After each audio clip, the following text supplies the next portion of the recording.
तो दीदी अभी मेला में आए हो तो कैसे लग रहा है आपको? बहुत अच्छा है, पर यहाँ बहुत महंगा है सब सामान। अच्छा, शॉपिंग के लायक बहुत मजा आ रहा है। बहुत मजा आ रहा है, हम दोनों फ्रेंड हैं। तो भैया हो, मेला घूम के अभी कैसे लगा था आपको? एक नंबर लगा भैया, ऐसा व्यापार मेला लगा है बेमेतरा के अंदर, आपको बता नहीं सकता, एकदम अच्छा लगा घूम के। अभी यहाँ कहाँ अभी देखा था? अभी लड़की लोगों को भी देख रहे भैया। तो भैया हो आप, मतलब कैसे लगा था? हम चश्मा पहने आता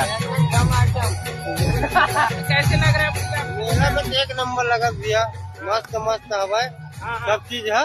क्या चीज है भैया? मत नहीं, सब चीज झूला है और खाए पिए के सब मस्त मस्त है भैया। हो अभी मेला में का देखे अभी घूम घूम के?